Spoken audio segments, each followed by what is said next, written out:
अस्सलामु अलैकुम वरहमतुल्लाह। मुअज़्ज़िज़ सामईन व नाज़रीन, समात फरमाएँ एक तहरीर बउनवान रोज़े, अयाम हैज़ और इबादत का तरीक़ा। तहरीर अस्क़लम शगुफ्ता हसन।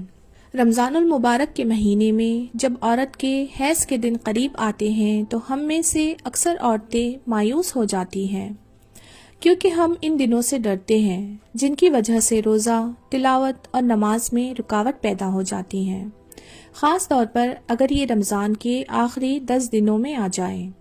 बाज़ औरतें रमज़ानुल मुबारक में हैज़ रोकने के लिए दवाओं का इस्तेमाल करती हैं, क्योंकि इस मुक़द्दस महीने के दौरान जब बाकी सब इनामात हासिल कर रहे होते हैं तो ये अपने आप को उन इनामात से महरूम नहीं करना चाहती।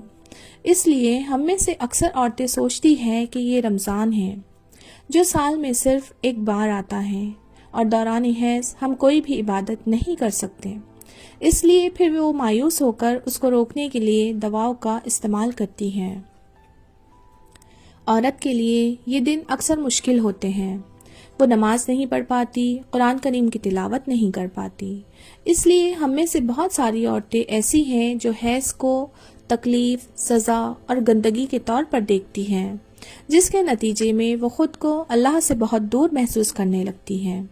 लेकिन ये सारे तसव्वुरात गलत हैं। हम सब जानते हैं कि हैज़ औरत के लिए एक फितरी वाक़या है और हमें उसे एक तकलीफ या गंदगी के तौर पर नहीं देखना चाहिए। दौरान हैज़ भी मुतादिद इबादत की जा सकती हैं। ये सच है कि हैज़ की मुद्दत में औरत को अल्लाह ताला ने बाज़ इबादतों से परहेज करने की हिदायत की है, जैसे कि इस मुद्दत में नमाज अदा करना, रोज़ा रखना, कुरान करीम को हाथ में पकड़ना ममनू है। लेकिन इसका हरगिज़ ये मतलब नहीं है कि हम हैज़ रोकने के लिए दवाओं का इस्तेमाल करें या फिर बाकी इबादतें नहीं कर सकती हैं या अल्लाह और कुरान से नहीं जुड़ सकती हैं। हम इन दिनों से परेशान या मायूस नहीं होना चाहिए, क्योंकि अल्लाह ताला के ख़जानों में कमी नहीं है। वो रखे हुए रोज़ों पर इतना अज्र दे सकता है जिनसे छूटे हुए रोज़ों की तलाफ़ी हो जाए। वो पढ़ी गई नमाजों पर इतना अज्र दे सकता है जिससे छूटी हुई नमाजों की तलाफ़ी हो जाए। हमें इन दिनों से परेशान होने की कोई ज़रूरत नहीं है। ये ज़िंदगी का एक आम और फितरी हिस्सा है। अल्लाह ताला ने हमें अपनी इबादत के मुतबादिल तरीक़े अता किए हैं। जब आप रोज़े रखने, नमाज पढ़ने या कुरान पढ़ने की हालत में नहीं होंगे तो आप उन इबादतों के अलावा बाकी वो तमाम इबादतें कर सकती हैं जिनके अदा करने से आप ख़ुद को इन दिनों में इबादत से महरूम महसूस नहीं करेगी।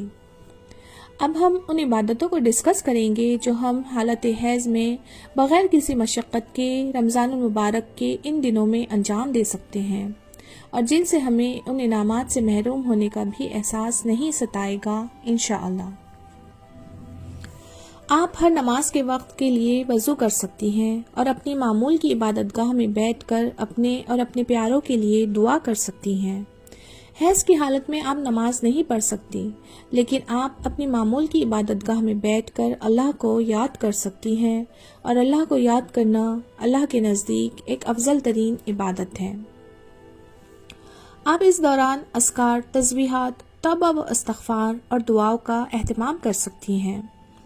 हालत हैज़ में आप कुरान को हाथ में पकड़कर नहीं पढ़ सकती, लेकिन आप कुरान को सुन सकती हैं, उसके मानी पर गौर कर सकती हैं और रो सकती हैं।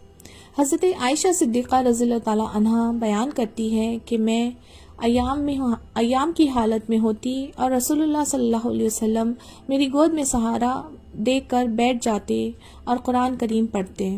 सही बुखारी व सही मुस्लिम। आप हमारे प्यारे नबी सल्लल्लाहु अलैहि वसल्लम पर दुरूद भेज सकती हैं। आप सदका का कोई भी काम अंजाम दे सकती हैं और उसे मुतादिद तरीक़ों से अंजाम दिया जा सकता है, क्योंकि सदका सिर्फ पैसा देने तक महदूद नहीं है। आप इस्लामी किताबों का मुताला कर सकती हैं और उनसे फ़ायदेमंद इल्म हासिल कर सकती हैं। आप अल्लाह की रज़ा के लिए अपने ख़ानदान और बच्चों के साथ वक्त गुजार सकती हैं। आप तमाम मजहबी लेक्चर्स और क्लासेस में शिरकत कर सकती हैं। आप सालिहीन के बारे में पढ़ सकती हैं और उनमें से एक बनने की दुआ कर सकती हैं। आप जो चाहें अल्लाह से मांग सकती हैं। آپ اپنے چھوٹے بڑے سبھی گناہوں، خطاؤں اور نافرمانیوں کی معافی مانگ سکتی ہیں۔ آپ اپنی مقامی کمیونٹی میں شامل ہو سکتی ہیں اور دوسروں کی مدد کر سکتی ہیں۔ آپ اپنی تمام نعمتوں کے لیے اللہ کا شکر ادا کر سکتی ہیں۔ آپ غیبت، چوری، حسد، جھوٹ اور ہر ایک قسم کے گناہ سے بچ سکتی ہیں۔ آپ اپنے بچوں کی تربیت کر سکتی ہیں۔ آپ لڑائیوں اور جھگڑوں سے بچ سکتی ہیں۔ آپ اسے سننے یا دیکھنے سے بچ سکتی ہیں جو غیر ضروری ہیں۔ آپ وقت ضائع کرنے سے بچ سکتی ہیں۔ یہ وہ عبادات ہیں جو آپ دوران حیض اس رمضان میں بغیر کسی وقفے کے انجام دے سکتی ہیں۔ ہمیں خود کو اور دوسری تمام عورتوں کو آگاہ کرنا چاہیے کہ دین کتنا وسیع ہے اور عبادت لفظ صرف روزہ اور نماز تک محدود نہیں ہے، بلکہ اللہ سبحانہ و تعالیٰ کو خوش کرنے اور اس کا اجر کمانے کے بہترین بہت سے طریقے ہیں۔ ہمیں حیض کو لے کر کبھی بھی مایوس نہیں ہونا چاہیے اور ہمیشہ امید مندانہ رویہ اختیار کرنا چاہیے۔ مجھے امید ہے کہ اس کو پڑھ کر اور سن کر آپ کو اطمینان ہوگا کہ اللہ تعالیٰ نے تمہارے ساتھ ظلم نہیں کیا، بلکہ تمہیں اس طرح اجر ملے گا جیسے تم نے بغیر کسی نقصان کے اپنے تمام مذہبی فرائض انجام دیے ہوں۔ مجھے امید ہے کہ اس کا کچھ فائدہ ضرور ہوگا۔